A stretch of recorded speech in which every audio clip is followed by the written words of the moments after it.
Hi, I'm Jeanette Roche. This is Bridge City News. Here are some of the top stories we've been following. A historic day as Pope Francis apologizes for the Catholic Church's role in the residential school system. We have local reaction. Plus, beginning today, vaccinated travelers don't need a COVID test to come into the country. And batter up. Baseball is back in Lethbridge with a season opener this weekend. Your nation, your province, your southern Alberta. From the heart of Lethbridge, it's Bridge City News with Jeanette Roche. Thanks so much for joining us. It was an emotional day for Indigenous Canadians who have finally received an apology from the Roman Catholic Church for its role in the residential school system. Pope Francis made the historical apology, begging forgiveness and telling about 190 Indigenous delegates that he hopes to visit Canada around the Feast of St. Anna, which falls on July 26th. At the Vatican, Chief Gerard Antoine says Francis recognized the cultural genocide that was inflicted on Indigenous children, calling today a first step on the path of reconciliation. This is a day for us is very special. Finally, we're going to be able to begin to put some closure. However, despite this positive gesture, is like, as I mentioned earlier, it's like hunting, is that we just spotted a fresh track. And we still need to do work. We still need to follow those tracks. Well, it was a milestone meeting with the Pope this week, and here locally in southern Alberta, a Blood Tribe chief wants to be clear the talks were not about attacking Christians or Catholics. We're not blaming and we're not attacking the church for what they would deem to be their mandate as a church to promote Christianity. Many of our people have an affinity to participate in Christianity. But our people were helpless throughout currently the Canadian provinces and territories when our children had to experience those atrocities, some of whom are alive today. Indigenous delegates who traveled to the Vatican this week not only wanted an apology for the Catholic Church's role in the residential school system, but a return of Indigenous artifacts. The co-founder of BC's Skidgate and Haida repatriation committees says communities must get organized if they want to be successful in claiming their cultural artifacts and be prepared for a process that can take years. Andy Wilson's community has been in negotiations for the repatriation of artifacts and bent wood boxes used for burials. Prime Minister Justin Trudeau announced the city of Iqaluit will get $214 million from the federal government to fix its long-standing water infrastructure problems after the city's water was contaminated with fuel twice in the last 6 months. This project will improve the water supply system with the creation of a new reservoir adjacent to Lake Geraldine. It will also improve the city's water distribution system to meet the increasing needs of the population. This is a positive change for the people of Iqaluit and for the local economy. Our government will continue working with you as partners to deliver results now and into the long term. I'm thankful to the Government of Canada for addressing the urgent need and pleased to have assisted the City of Iqaluit in lobbying for these investments. Access to clean, safe water is a right that should be available to any community. Nunavummiut have struggled to gain this basic right for far too long. Ukrainian soldiers defending Kyiv say they are keeping their guard up despite Russia's announcement to scale back military operations around the capital. Ukrainian and Western officials believe that Russia isn't withdrawing its troops, but regrouping in other directions. In a daily video address, President Zelensky said that Russian forces were accumulating resources for powerful strikes in Donbas, Mariupol, and Kharkiv's direction. Meanwhile, some people displaced by the fights in southern Ukraine have found shelter in a church in Mykolaiv. A group of Ukrainian politicians is in Ottawa to ask Canada for tanks, anti-aircraft weapons, and other support in the war against Russia. They've also asked the Liberal government to include funding for the weapons as well as non-military support in next week's budget. Prime Minister Justin Trudeau and Defense Minister Anita Anand said last week that Canada was looking at buying more weapons for Ukraine. Now, we understand that people might be tired of war and hoping that negotiations will bring peace. Unfortunately, we know for sure that Russia cannot be trusted. These are not real negotiations yet. The only way to get real negotiations with Russia is to achieve military superiority on the ground. I want to get this message really straight. We cannot do this with rifles. We have to have heavy weaponry to kick Russians from our territory. Chief Public Health Officer Dr. Theresa Tam says COVID-19 is still circulating widely and there's a risk Canada will see another surge in cases this spring, fall, and winter. Tam isn't labeling the current situation as a sixth wave of the pandemic, but she says that as of yesterday, daily average case counts had increased by 28% nationwide, suggesting a resurgence is underway. In light of potential scenarios, we are transitioning to sustainable management of COVID-19 at the same time as we're preparing for future waves, including a worst-case scenario. Fortunately, Canada's overall high vaccination coverage, together with public health measures and adapting our daily routines, have provided us with better protection going forward. Although further ups and downs are not unexpected over the coming months, we can continue to rely on a suite of tools we have for prevention, surveillance, and response, including vaccines, testing, treatments, and public health and healthcare infrastructure. Canadians can expect to fork out more money as the federal carbon tax went into effect today, increasing about 11 cents per liter at the pumps. However, Albertans will feel a little bit of relief as the province scrapped the provincial gas tax, saving us about 13 cents a liter. Franco Tarazano with the Canadian Taxpayers Federation says we have to give credit where credit is due.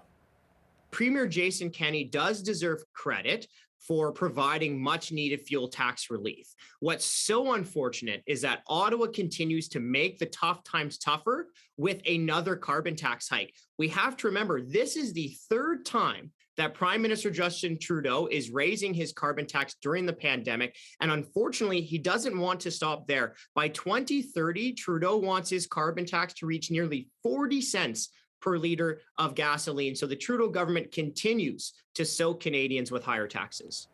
Tarazano says the carbon tax will be costing Canadians just over $8 every time you go to fill up your car. And speaking from a gas station in Calgary today, Premier Jason Kenney says the relief at the pumps for Albertans might be just a small relief to offset the federal carbon tax, adding that Albertans are living through a 30-year inflation high. Inflation is nearly 6 points a year. Food inflation, 18 points since they brought in the carbon tax back in 2015. And Alberta's government has listened to Albertans saying that we need to take real action to reduce the cost of living. So at midnight last night, we did exactly that with a suspension of the 13 cent a litre Alberta fuel tax. Last night, gas at this station here in McLeod Trail South was selling at 167.99. And what are we at right now? 156.6. So a 11.3 cent savings. Now, the problem is that that includes the 3 cent a litre increase from the Liberal NDP carbon tax. We fought against that. We sued the feds all the way to the Supreme Court. Regrettably, we lost. We just passed a motion in Alberta's legislature calling on the feds not to raise the carbon tax today on April Fool's Day, but they ignored us because they want to punish Canadians for filling up their gas tanks, heating their homes, turning on the electricity, and living normal lives. Former Wild Rose Party leader Danielle Smith is looking to re-enter Alberta politics. She announced that she will seek the United Conservative Party nomination in the constituency of Livingston-Macleod, which includes the town of High River. Smith says she may also seek the party leadership if Premier Jason Kenney loses an upcoming leadership review. Smith was the leader of the Wild Rose Party from 2009 to 2014. New data released by the Alberta government shows another 160 people in the province died from drug poisoning deaths in January. The vast majority of deaths were opioid-related and took place in Calgary and Edmonton. However, the city with the highest rate of overdose deaths was Lethbridge. It was the deadliest January on record, with a 21% increase in overdose deaths compared to January of last year, and a 229% jump compared to January of 2020. Lethbridge police charged 2 people after a search warrant and uncovered drugs and stolen property at a home in the 600 block of Stafford Drive North on Thursday. Police seized methamphetamine, cocaine, fentanyl, and cash, and charged 18-year-old Nathaniel Franson of Lethbridge and 39-year-old Frances Marie Franson of Barnwell. Charges include possession for the purpose of trafficking, possession of the proceeds of a crime, and possession of a controlled substance. Both were released from custody with a scheduled court appearance on June the 8th. Thanks to tips from the public, Lethbridge police have made an arrest of a Calgary man after he stole a charity donation box from the Scenic Drive Tim Hortons restaurant on March 29th. Just minutes prior, he'd attempted to steal a donation box at the neighboring Tim Hortons before fleeing on foot. Alexander Lewis Harsany, 28, was arrested after police shared images from the surveillance video of him with the public. He is believed to be responsible for both incidents. Subsequently, police also received a report that a man matching the same description stole merchandise from a Circle K store on March 30th. He's being charged with theft and possession of stolen property and was released from custody with a scheduled court date appearance on May 11th. Well, what do a birdhouse, a bat house, and a squirrel picnic table have in common? Well, besides sounding like something out of a cartoon, these happen to be items being built at a high school construction building competition.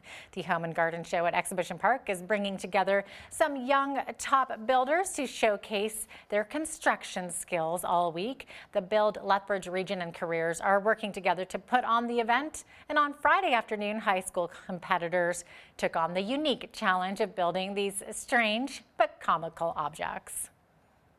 We're doing a birdhouse today, so we're trying to put it together, like just measurements and like making sure it looks well, clean the size and everything. And I think a big part of it is decorating too, because I think 50% of it is the actual build, and the rest of it is like decorating and everything like that. So we gotta try and make it look good and work as a team and just talk to each other. I think that's the biggest thing with teamwork, is just communication. What's really nice about having this high school division is getting young people involved in building with their hands and falling in love with the trades. So it's often people go into it either because their parents are into it or they've fallen into it. And so this is giving opportunities. And to see young women, and so many young women wanting to be a part of this is heartwarming, because we need everyone to join the industry, and having women there just elevates it. 16 students are participating and 10 of them are women. The winner each day will advance to the final on Saturday at 2 p.m. to compete for the mantle of Builder Grand Champion. The metaverse is taking over at Lethbridge College. Students from 3 different courses at the college will be meeting together to drum up content for a new metaverse island at the college. As video journalist Micah Quinn reports, this will be a space for all students to use moving forward. Our students are learning how to build this content, and so they're a part of that future. They're a part of that world that's being constructed virtually. They're the architects, they're the technicians, they're the dreamers and the builders, and they're going to program the interactions. Tyler Heaton, a virtual and augmented reality program instructor at the Lethbridge College, says students from the Architectural Animation Technology program, Interior Design Technology, and the Virtual and Augmented Reality program will be working together to create 3D content for the aptly named Lethbridge College Island. And Lethbridge College Island is an initiative where we're building a space in the metaverse. And so for those that aren't familiar with the metaverse, it's this idea of interconnected 3D worlds that people can go into. So if you're familiar with something like Altspace or Meta Horizons, or even video games like World of Warcraft, those are all three-dimensional environments where people go and they socialize, they play games, we have meetings and concerts and all those sorts of things. Well, that's what the metaverse is a part of. It's one piece of the metaverse.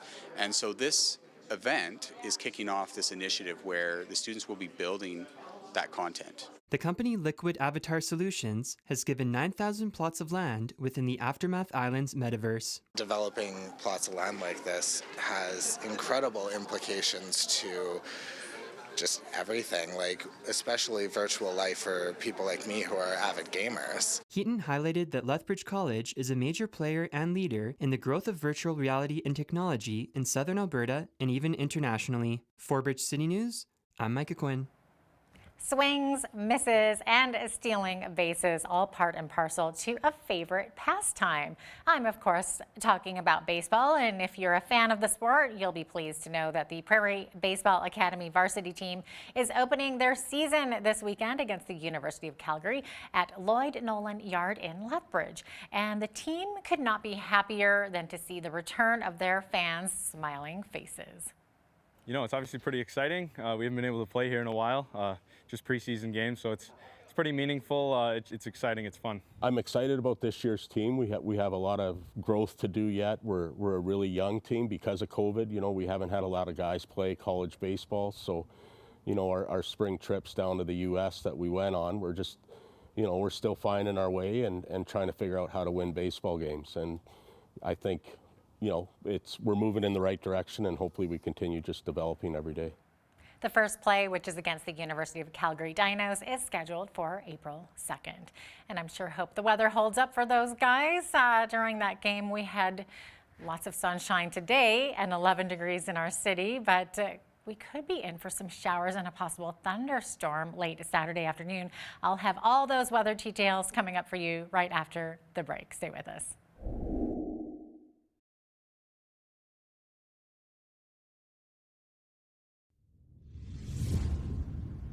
Welcome back. It was a gorgeous day in Lethbridge today. Tomorrow, staying in the double digits, high of 10 degrees for Saturday. However, we're looking at a 60% chance of showers tomorrow with a risk of an afternoon thunderstorm. So we will see how that plays out into our Saturday. Into Sunday, we're looking at partly cloudy skies, also a high of 10 degrees, up to 12 on Monday, 7 degrees for Tuesday, back up to 10 degrees for Wednesday, and all the way up to 16 degrees for next Thursday. So we are definitely in the higher than averages for this time of year. Our average has now bumped up for this time of year, up to 10 degrees. So double digits is pretty much normal as we are into April now. -4, the average low. 20 degrees was our temperature back in 1966 on April 1st.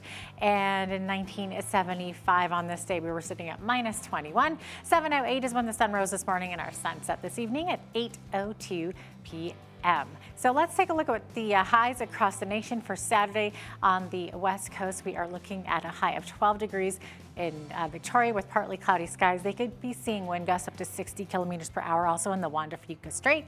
11 degrees in Vancouver tomorrow with rain showers expected, a little bit gusty winds on the coast there by the water. 8 degrees the high in Edmonton tomorrow, 8 degrees also the high in Calgary. Calgary also seeing a chance of some thunderstorms and some rain showers tomorrow. 5 degrees in Saskatoon tomorrow with partly cloudy skies. Sunshine in Regina tomorrow, high of 5 degrees, and 3 will be the high in Winnipeg tomorrow with partly cloudy skies. As we look to Toronto and the rest of the central part of the country, we're seeing beautiful sunshine throughout this whole area. 8 degrees in both Toronto and Ottawa.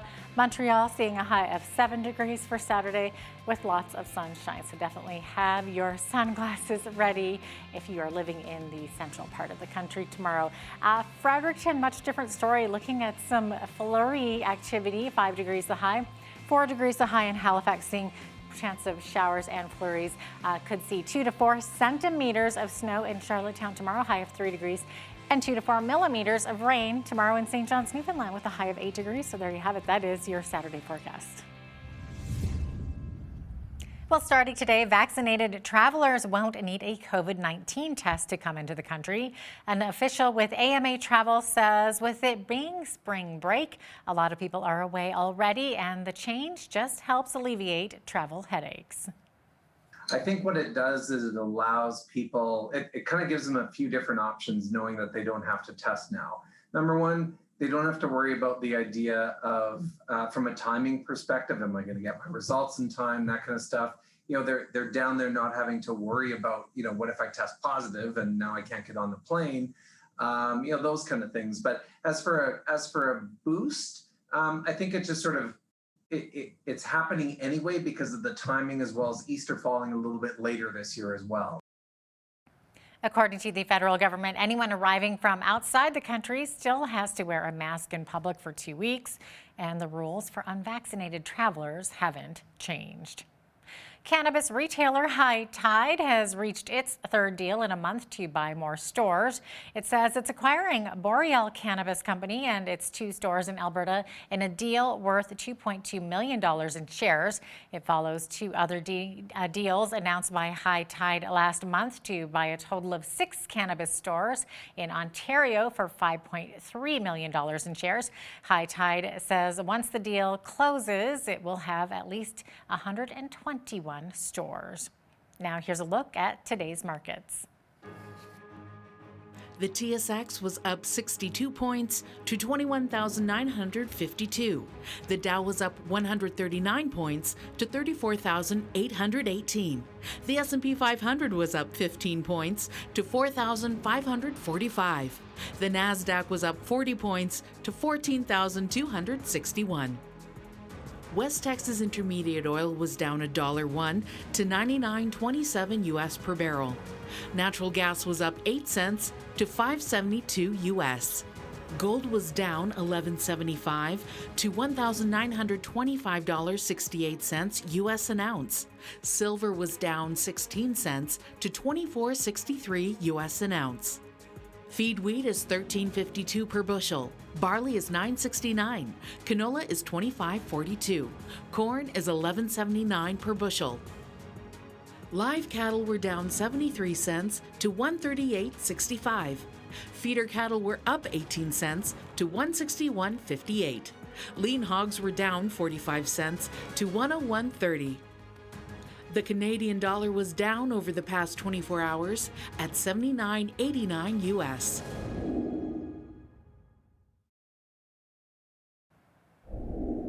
Recapping one of our top stories, Pope Francis says he feels shame and sorrow that such significant harm has been caused through the Roman Catholic Church's role in residential schools. Speaking before nearly 200 Indigenous delegates, Francis issued an apology and promised to visit Canada in the near future. Chief Gerald Antoine, the lead of the Assembly of First Nations delegation, says today's apology was the culmination of years of work in Canada and a week of meetings at the Vatican.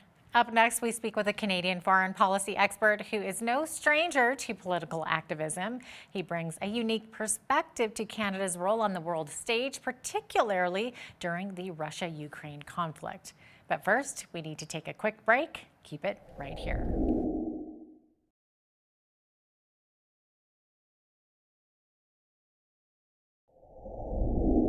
2022 has been a very interesting year for Canadians, not to mention the rest of the world. We've seen a lot of change and far more protesting than Canadians are typically used to.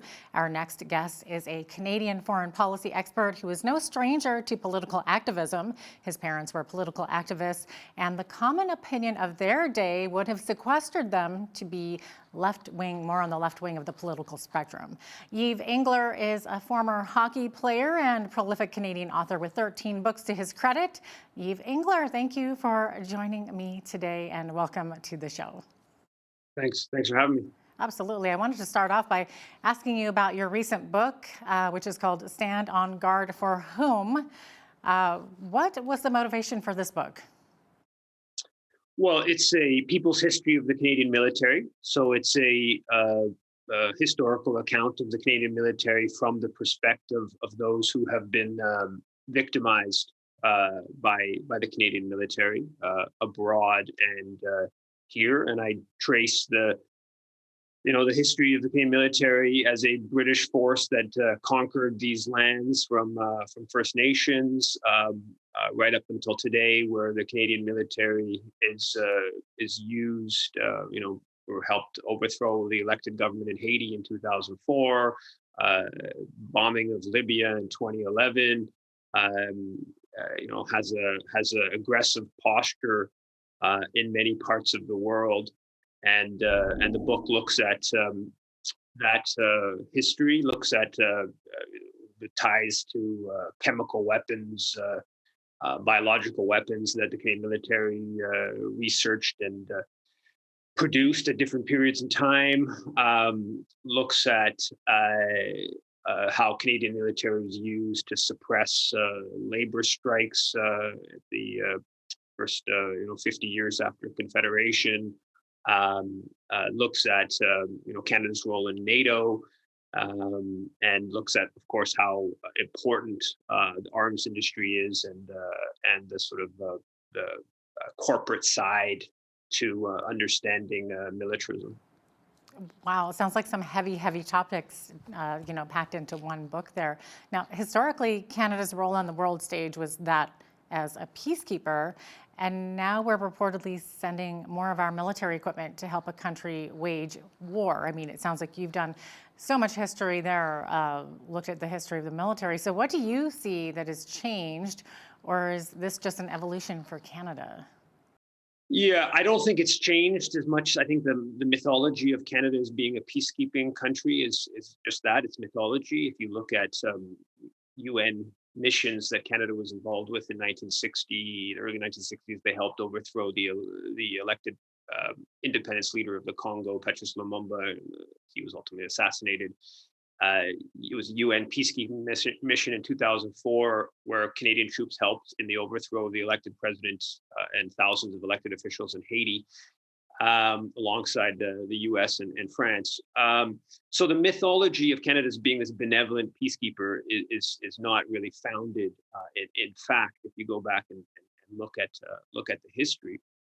But nonetheless, what Canada is doing today in the Ukraine, I would say, is pretty startling in terms of how brazen the Canadian government is in terms of just pumping in and announcing, boasting that they're pumping in huge amounts of weaponry to basically use the Ukraine and Ukrainians as sort of cannon fodder in their battle in Washington's really battle with Russia, and sort of turn Ukraine into to a certain extent, I think analogy would be, or the parallel would be, Afghanistan in the 1980s, where the Soviets, of course, invaded, and then the Americans just pumped in endless amounts of weaponry to the Mujahideen, which ultimately delivered a major blow to the Soviets, but it was catastrophic for Afghans, and tens and hundreds of thousands of Afghans died, and the country was sort of demolished. I think that's, to a certain extent, what we're seeing. Certainly certain people within the U.S. and I think the Canadian government kind of are viewing the Ukraine from that lens.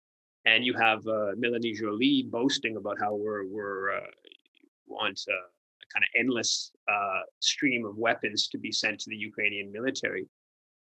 So I think that's a little bit unique in the sort of brazenness of that policy, and of course, there's all kinds of background to the Canada's position in Ukraine that gets kind of ignored.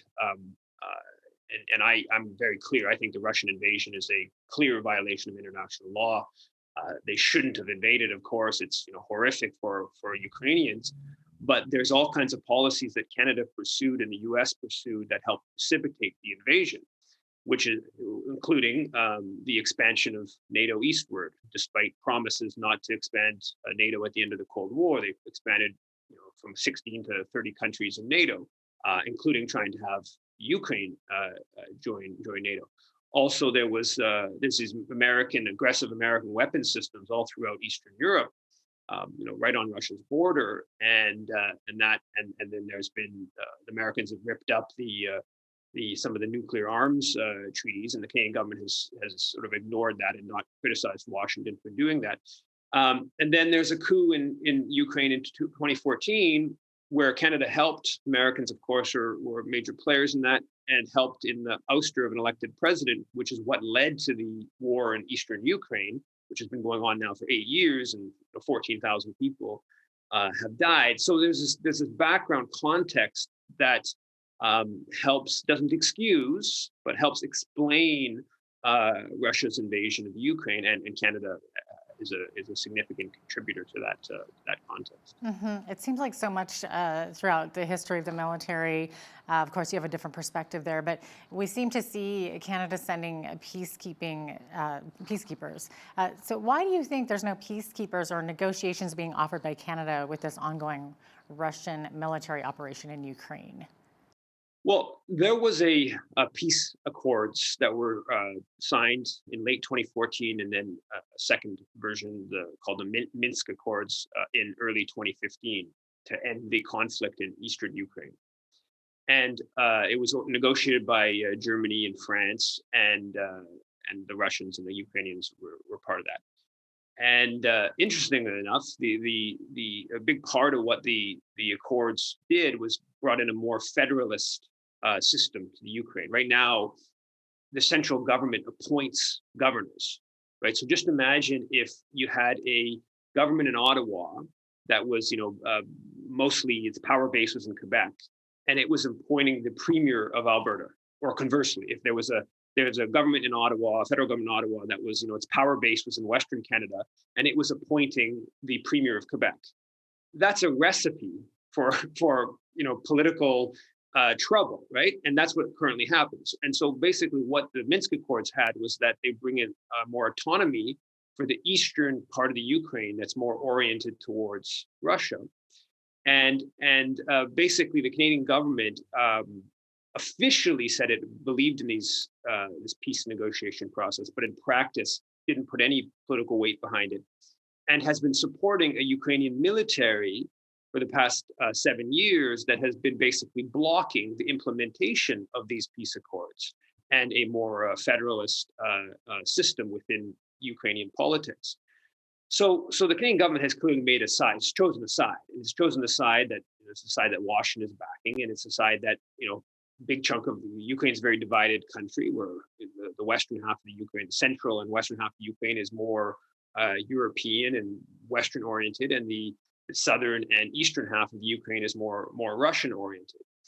And basically we've chosen to back one side of the Ukraine, and again, we're not too concerned about having a peace negotiation today, because we're happy to use Ukraine as a proxy against Russia, right? So we're happy to have a government in Kyiv that's hostile to Russia, happy to put in all kinds of weapons to have Ukrainians fight the Russian military, which is mostly damaging for the Ukraine, but also damaging for Russia.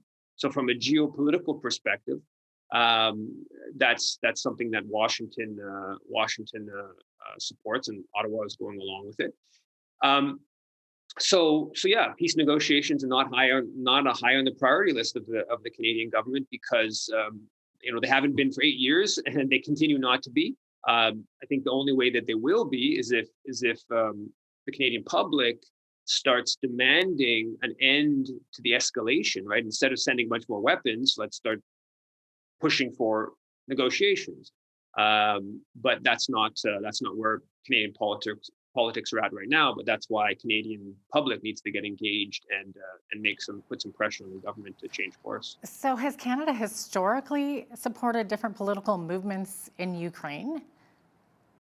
Yeah. I mean, Canada has supported.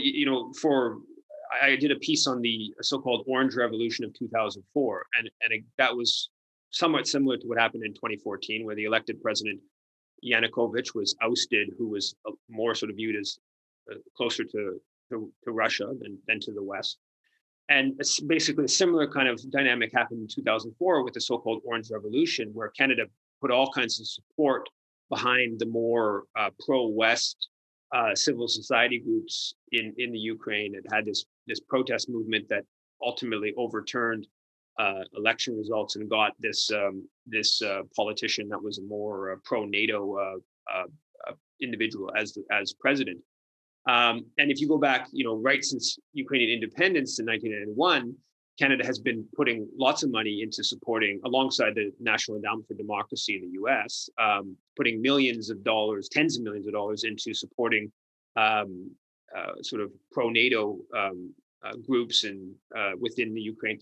And if you go back even before that, during the Soviet times, the Canadian government basically viewed Ukrainian nationalism, which is often associated with sort of far right kind of neo-Nazi, has a whole sort of neo-Nazi background, or actually Nazi background during World War II. So the Canadian government was stoking Ukrainian nationalism throughout the time of the USSR, where of course Ukraine was part of the USSR. So nationalism was very much viewed as a weakening of the Soviet Union. So that the Canadian government has been promoting that type of politics within Ukraine for decades. Wow, that's really interesting. So what do you know about the Nazi history in Ukraine? Are these Nazi groups who support the Zelensky regime the same people the Canadian government is now supporting? Yeah, to a certain extent. I mean, it's a tricky one. I think that what the Russian government is saying of the whole, we're going to denazify the Ukraine, I think that's a pretty serious exaggeration. But it's also very true. I mean, the Azov battalion, a battalion within the Canadian or within the Ukrainian military, is a far right neo-Nazi organization, and the Canadian military,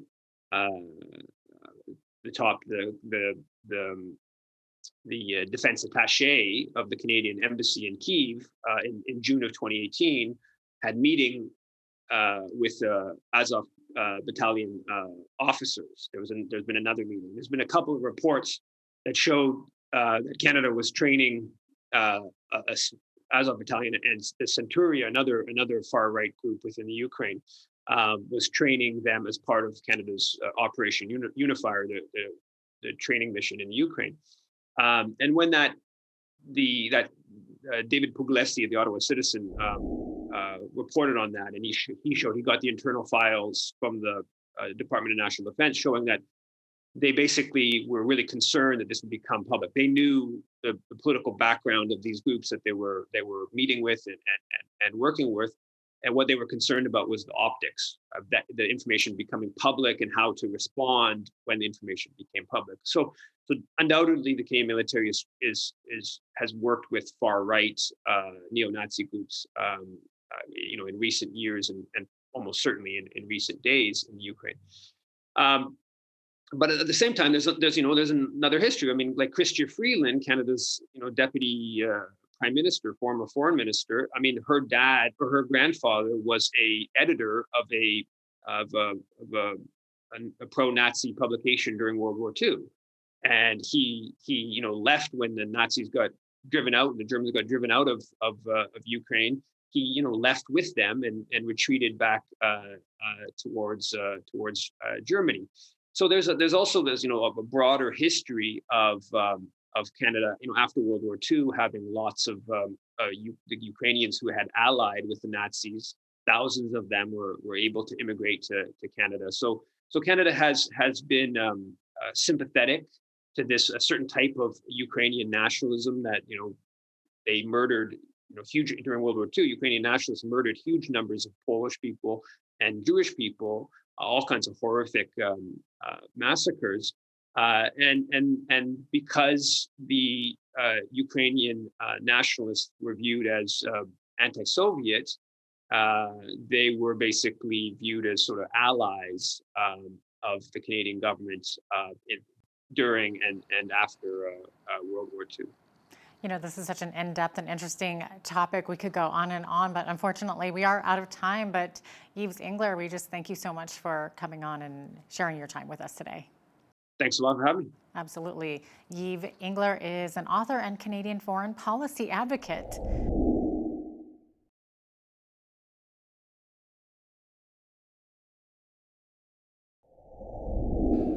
Over the past couple of years during the pandemic, we've not heard as much about global warming and climate change. However, we've been shocked by a lot of the floods and fires in British Columbia. Here in southern Alberta, we've had extreme heat and drought this past summer. These events are hard to experience and as well hard to forget. People look for answers during events such as these, and we question the source. Are they natural occurrences and cyclical weather patterns, or are they man-made? Joining me now to talk about some of the issues is the communications manager with the Calgary-based Friends of Science Society, Michelle Sterling. Michelle, thanks for joining us here on Bridge City News today. My pleasure. Thanks for having me on the show. Absolutely. First of all, can you give kind of a brief snapshot, a description as to what Friends of Science does? Yes, Friends of Science is a small nonprofit. We're run by volunteers. We started in about 2000, around the time of Kyoto, and it's made up of retired and semi-retired professional geoscientists, earth atmospheric scientists, solar scientists, and professional engineers. And at the time that the group was founded, they were concerned about Kyoto, which is kind of a forerunner to the Paris Agreement of today. And so they were concerned that the science seemed very skewed and the economics would be devastating to Canada. So the group thought, well, we'll just put together some briefs and send them off to people in power and, change their mind with facts. But here we are 20 years later, still fighting the same fight, trying to get some open civil debate on climate and energy topics. Well, let's talk a bit about your background, first of all. How did you get involved with Friends of Science? I've always been involved in communications, and I was writing op-eds for the Red Deer Advocate at one point, and prior to that, I'd worked at Alberta Environment. I was tracking the tar sands campaign and saw that a lot of that was moving toward a climate influence, if you like. And so one of my former broadcast colleagues, an executive from the former ITV, contacted me and said, hey, you should get hold of Friends of Science. They can give you some of the climate change info. And by the way, maybe you would be a good PR person for them. So that's how it rolled out, and the rest is history. Now, before we get into some of the environmental questions, I want to chat with you a bit about coal. As you know, coal mining is a major impact here in the southern Alberta economy for jobs, but a lot of people are also quite concerned when it comes to selenium making its way into the Oldman River, impacting our water quality here. Now, the NDP began to phase out our coal, but your group has a lot of information about how Alberta coal is actually not a major polluter. Can you explain? Yes, well, we were quite opposed to the NDP coal phase out, largely because since I had worked at Alberta Environment, I knew that our air quality in Alberta is excellent most of the time. And we have very substantial environmental impact assessments for all these projects before anything goes ahead. And so, I think environmentalists try to paint the scenario as if they're the only ones defending the environment when, we had about 1,200 people working for Alberta Environment when I was there, many of them scientists. So, first of all, Alberta coal is very high quality. It's low sulfur, it's surface mineable. So that means that reclamation is quite easy to do. And some of the places that have been restored have been turned into very nice recreational areas. And also, it's really a hedge against what we're seeing in the world right now to have coal, which is basically price stable, and we own 800 years of it here in Alberta. And to be abandoning that when we see natural gas prices are spiking worldwide, there's a supply problem. The UK people are facing thousands of pounds, dollars, of costs for their energy this year. Most people will be pushed into heat or eat poverty, and that's affecting us too. That energy crisis will hit us too. And what have we done? We've phased out our coal plants, which provide affordable, reliable power, and we have the energy supply here. And now we're buying coal power from Montana and Saskatchewan and putting another burden on taxpayers because that money leaves the province. And further to that, the irony is that many of the health unions were very adamant in the coal phase out campaign. But what does modern medicine entirely rely on? Electricity. And it needs affordable, reliable, high quality, meaning no dips and surges, because that will set all the equipment off. All that specialized equipment has to be calibrated. So, coal would be the ideal factor. And about 75% of the power in Alberta is used by industry as well. So it was an integral part of the Alberta advantage. Michelle, last year we saw the town of Lytton, BC burn down to the ground. It was very tragic. And there have been a lot of forest fires in British Columbia and the atmospheric rivers, which brought a lot of rain floods. Certain voices are claiming this is due to climate change. What do you say about these events? Well, the town of Lytton has sadly burnt down about 4 times before in history. So when people tell you that something is because of contemporary man-made climate change, first thing you should do is look at history and see if it's happened before. And the same with the floods. The biggest flood in the Sumas Valley, in the Fraser Valley area, was in 1894, and it has not been exceeded yet. So, the atmospheric rivers are associated with what's called the Pineapple Express, and it's a change in the jet stream where the subtropical jet stream picks up a lot of water from the ocean and carries it, literally like picking it up in a big aerial bucket and throwing it on land when it reaches landfall. And if you look historically, there's a Scientific American article on Sacramento where in 1861-62, they had 43 straight days of rain. And when the atmospheric river was coming in, the Aboriginal people who lived there saw what was coming and they headed for the hills. So obviously they were familiar with this phenomenon and it was nothing new. So, that doesn't mean that humans have no impact on climate change, but it definitely means that a carbon tax, building wind and solar farms, will not do anything to stop these kinds of events. We instead need to be prepared. And if we're building on a floodplain, we need to properly build those dike systems, and we have to build for the likelihood that there will be this kind of condition. Of all of the climate change or global warming predictions from the government, have any actually come true? No.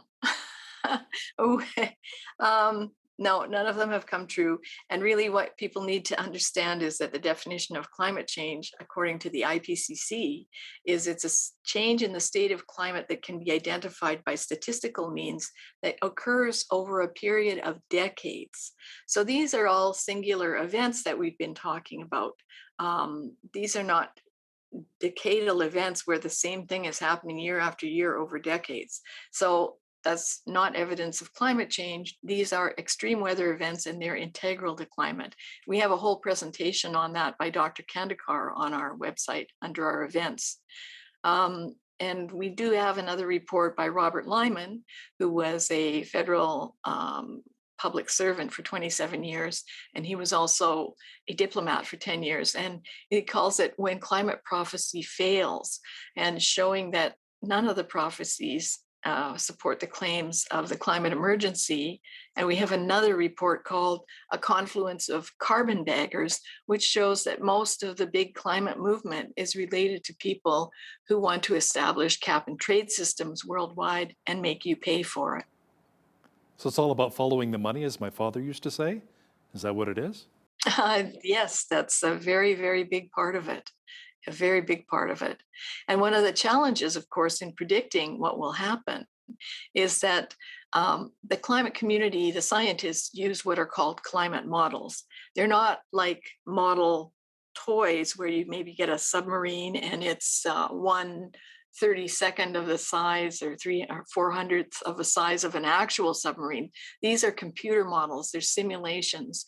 And the IPCC itself said in one of their early reports, and let me just read this quote, "In climate research and modeling, we should recognize that we're dealing with a coupled, non-linear, chaotic system, and therefore long-term prediction of future climate states is not possible."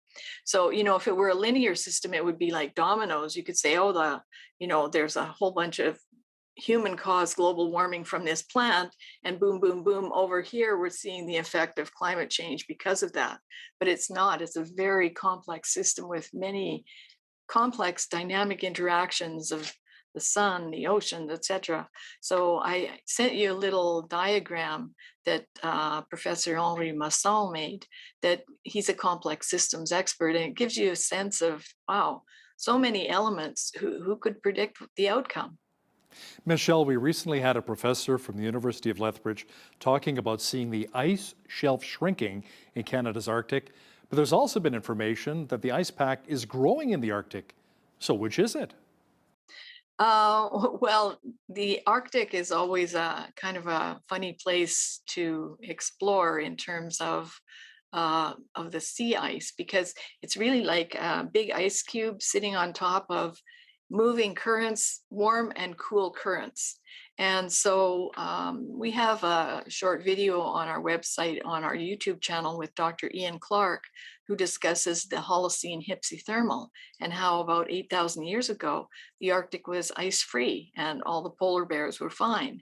So obviously some of these things are cyclical. And then we have another number of commentaries in our report rebutting the federal government's report on climate change, the 2019 one. Our report is called Climate Change Your Mind. And in that, we refer to a study that shows that in the Arctic in the 1930s, when CO2 was much lower than now, it was 4.6 degrees Celsius warmer up there than from 1981 to 2010. So obviously these are cyclical events. They're affected by different factors. And one of those factors may be related to underwater geothermal activity. That would be like submarine volcanoes or subliminal volcanoes. And we have some posts by Professor Wis Yim, who shows that, you know, like right now there's the big Cumbra Vieja eruption in La Palma in the Canary Islands. Well, that kind of volcanic activity way down there may lead to heat going into the Gulf Stream, which then goes up into the Arctic. And that would affect the sea ice variability. So, you know, people could have a look at that. So again, you know, there's so many factors involved, like, you know, a carbon tax isn't going to save the polar bears. In fact, they're doing quite well. Michelle, the energy sector has been hurting for quite some time in our country, and especially here in Alberta. Would you consider the efforts to keep Alberta petrochemicals out of the market part of efforts to protect our environment, or do you see maybe a different motivation? Oh, I see it as a green trade war. There's no doubt in my mind. I think if you look at Matthew Nisbet's work, he's a professor of communications. He's followed a number of the major philanthropies. Many of them are based in the States, but some are in Switzerland and Europe. And they've been pumping at least $600 million a year into environmental groups. And these environmental groups, of course, have claimed, oh, you know, that the tar sands is a carbon bomb and stuff like that. And I think that it's been very useful for the renewables industry to use the portrayal of the Alberta oil sands, which look pretty dirty when you see that aerial view. You know, that this is a representation of dirty energy, whereas wind and solar is presented as if it's clean, when in fact wind and solar is made from tons of coal, lots of natural gas, and barrels of oil. It couldn't exist without oil, gas, and coal, but it's been a useful marketing tool. So to my mind, you know, we're in the top 10 exporters of oil in the world.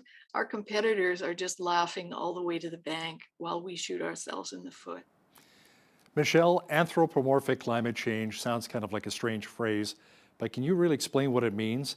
And what has your research shown if this is in fact a reality? Yeah, anthropomorphic or anthropogenic climate change is real. We do affect climate. And I think some of the more grounded information would come from Roger Pielke Sr., who is a climate researcher in the States. And he's written a lot about how humans affect climate through land use, like agriculture, urban heat island, building cities, water diversion, and deforestation. Now, these are not really properly accounted for. And also these are things that we need to do in order to live. I think you'll know about the urban heat island if you've ever driven in from the country to the city or vice versa. You can often see a 5 or 6 degrees Celsius change in temperature just in it because the cities retain heat. Now that's been a very controversial element in the claims of global warming because many of the temperature monitors are near these cities, and so the temperature is contaminated by the urban heat island, which is not reflective of what the temperature is elsewhere. So it is a real thing. We do contribute to climate change and to warming, but Mother Nature, in our view, is much more influential. In our view, it's the sun that is the main driver of climate change, certainly not carbon dioxide. And we can see that because recently carbon dioxide levels have risen considerably, but temperatures have not. So there's a grand divergence there. And also, if you check the weather balloon and University of Alabama Huntsville satellite data, you find that this is where the temperature is, while the models are predicting a very steep increase in temperature. But this is not happening. The reality is that temperatures are flatlining or even declining. Michelle Sterling with Friends of Science, thanks for joining us today from Calgary. My pleasure. Thank you. On behalf of all of us here at Bridge City News, I'm Hal Roberts. God bless and thanks for watching.